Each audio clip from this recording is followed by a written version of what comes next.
जिस तरह से उनकी सदस्यता बर्खास्त की गई है वो एक कायराना हरकत है, वो एक डरी हुई सरकार की निशानी है। पूरे देश से ये एक ऐसा माहौल बनाना चाहते हैं कि देश में बस एक ही पार्टी बचे, वन नेशन वन पार्टी। इसी को तो तानाशाही कहते हैं, इसी को तो डिक्टेटरशिप कहते हैं।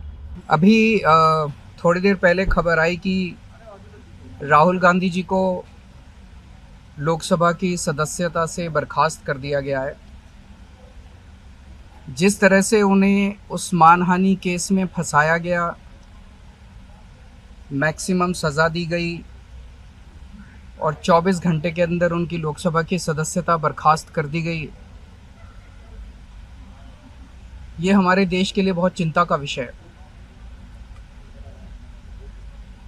हम जुडिशरी का सम्मान करते हैं, लेकिन जो जजमेंट आया हम उसका समर्थन नहीं करते। जिस तरह से उनकी सदस्यता बर्खास्त की गई है वो एक कायराना हरकत है, वो एक डरी हुई सरकार की निशानी है।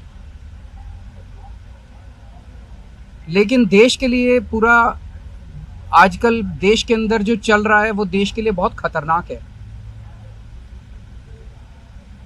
पूरे देश से ये एक ऐसा माहौल बनाना चाहते हैं कि देश में बस एक ही पार्टी बचे, वन नेशन वन पार्टी, और सारी पार्टियों को ख़त्म कर दिया जाए। ये एक ऐसा माहौल बनाना चाहते हैं कि एक ही नेता बचे, वन नेशन वन लीडर, बाकी सारे लीडर्स को ख़त्म कर दिया जाए। इसी को तो तानाशाही कहते हैं, इसी को तो डिक्टेटरशिप कहते हैं। पूरा देश ये देख रहा है। मैं देशवासियों से अपील करना चाहता हूँ कि ये भारत हम सबका है, ये भारत 130 करोड़ लोगों का है।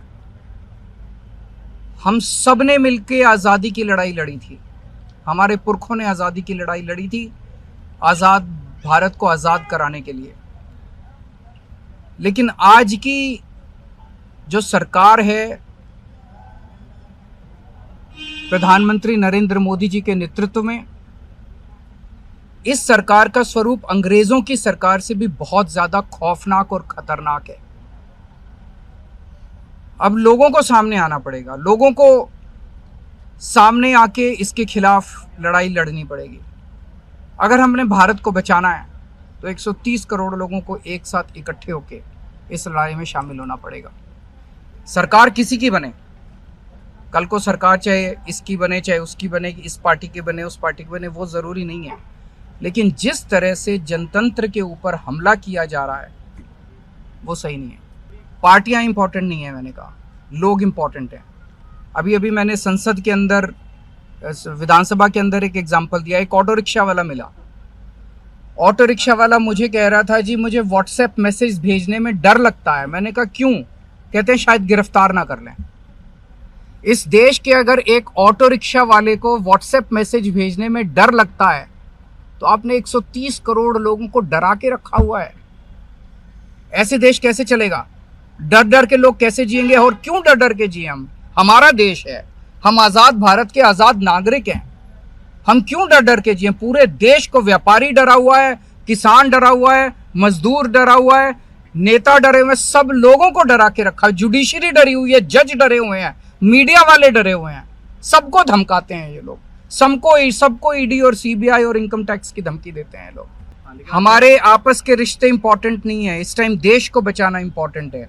मीडिया के ऊपर प्रहार हो और मैं अगर कहूं कि मेरी इस चैनल से बनती नहीं है, वो इंपॉर्टेंट नहीं है।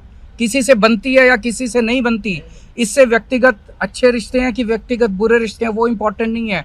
130 करोड़ लोगों को, सब लोगों को साथ आना पड़ेगा, सारे लोगों को साथ आना पड़ेगा। ये लड़ाई राहुल गांधी की लड़ाई नहीं है, ये लड़ाई कांग्रेस की लड़ाई नहीं है, ये लड़ाई इस देश को बचाने की लड़ाई है। एक तानाशाह से, एक कम पढ़े लिखे व्यक्ति से, एक अहंकारी व्यक्ति से इस देश को बचाने की लड़ाई है।